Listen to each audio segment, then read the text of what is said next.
오늘 2심 재판부는 김문기 전 처장이나 백현동 관련 발언은 허위사실 공표죄가 규정한 대상에 들어가지 않는다고 판단했습니다. 그러면서 무죄로 뒤집었는데 1심과 달리 2심 재판부의 판단은 어떻게 달랐는지 쟁점별로 조혜연 기자가 정리했습니다. 2021년 12월 대선 과정에서 대장동 의혹으로 수사를 받던 김문기 전 성남도시개발공사 1처장이 숨졌습니다. 민주당 대선 후보였던 이재명 대표와의 인연이 거론됐고 이 대표는 김 처장을 모른다고 했습니다. 제가 시장 재직 때는 몰랐고요. 네. 그러니까 하위 직원이었으니까. 검찰은 허위 사실이라고 보고 재판에 넘겼는데 서울고법은 모른다는 발언은 인식의 차원이고 행위에 대한 거짓말로 볼 수 없다고 판단했습니다. 모른다는 건 선거법상 허위사실 공표죄로 처벌되는 교유행위, 사회적 교류와 관련된 발언이 아니란 겁니다. 1심에서 유죄가 인정된 골프를 치지 않았다는 발언도 무죄로 뒤집혔습니다. 국민의힘에서 4명 사진을 찍어가지고 마치 제가 골프를 친 것처럼 사진을 공개했던데 제가 확인을 해보니까 전체 우리 일행 단체 사진 중에 일부를 떼내가지고 이렇게 보여줬더군요. 조작한 거죠. 서울고법은 하나의 질문에 대한 부연 설명으로 나온 답변으로 핵심은 결국 김 전 처장을 몰랐다는 의미라며 무죄로 판단했습니다. 국토부 협박 때문에 백현동 부지 용도를 변경했다는 발언은 의견 표명이기 때문에 처벌할 수 없다고 봤습니다. 국토부 장관이 도시관리계획 이거 변경 요구하면은 지방자치단체장은 반영해야 된다. 의무 조항을 만들어놨습니다. 이걸 가지고 만약에 안 해주면 직무유기 이런 걸 문제 삼겠다고 협박을 해서. 재판부는 다소 과장된 표현이 있어도 허위라고 볼 수는 없다고 판단했습니다. JTBC 조혜연입니다. 오늘 2심 재판부는 1심과는 유무죄 자체가 엇갈린 정반대의 결론을 내렸습니다. 무엇이 어떻게 달라진 건지 또 앞으로 있을 대법원의 판단은 어떻게 전망되는지 하나씩 짚어보겠습니다. 법조팀 박병현 기자가 나와 있습니다.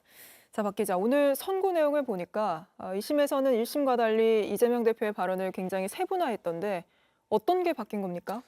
가장 먼저 바뀐 게 공소장 변경입니다. 2심 재판부는 검찰의 이재명 대표의 발언을 세분화해서 공소장을 변경해달라고 요청했습니다. 네. 검찰은 김문기 전 처장 관련이나 백현동 용도 변경에 대한 이 대표의 발언을 잘게 쪼개서 공소장을 다시 썼습니다. 2심은 이 발언 하나하나를 판단하면서 이재명 대표에게 무죄를 선고했습니다. 간단히 설명을 하면 주요 발언이 무죄이기 때문에 이와 연결된 각각의 발언도 무죄라는 논리를 세웠습니다. 그중에서 김문기 전 처장과 관련된 발언부터 짚어보죠. 큰 틀에서는 김문기 전 처장을 모른다. 그리고 호주 출장에서 골프를 친 적 없다. 이 두 가지입니다. 1심은 방송 프로그램 4곳의 발언을 판단했습니다.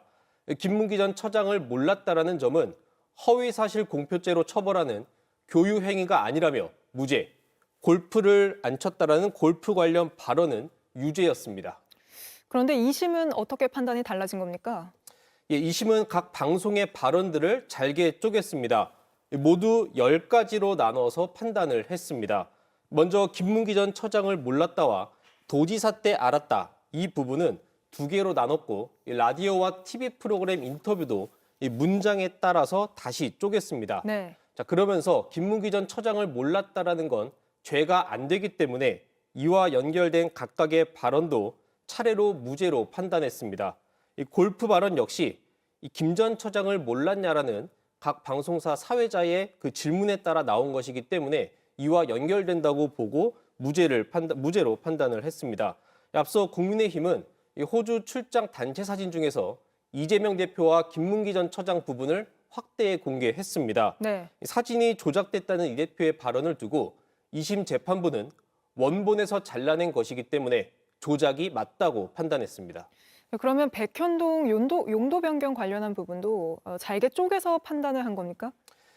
먼저 1심 판단부터 보겠습니다. 1심은 백현동 용도 변경 관련해서는 크게 3가지로 발언을 나눠서 판단을 했습니다. 2021년 10월 국정감사 때 모두 발언, 설명 발언, 정리 발언으로 나눈 겁니다. 국토부가 용도 변경을 안 하면 직무유기로 문제 삼겠다는 협박을 받았다는 이재명 대표의 발언을 유죄로 봤습니다. 2심은 어떻게 본 겁니까?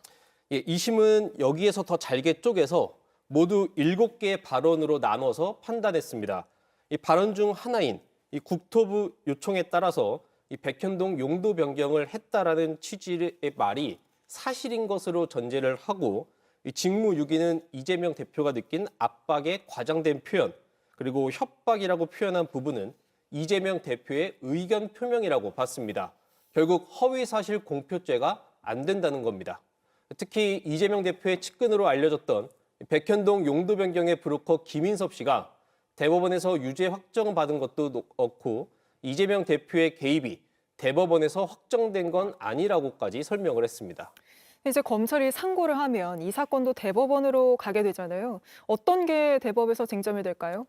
예, 일단 검찰은 1심회 같은 경우에는 2년이 넘는 심리를 거쳐서 유죄를 선고했는데 2심은 장기간 심리를 하지도 않고 네. 이재명 대표의 주장만을 받아들였다고 반발했습니다.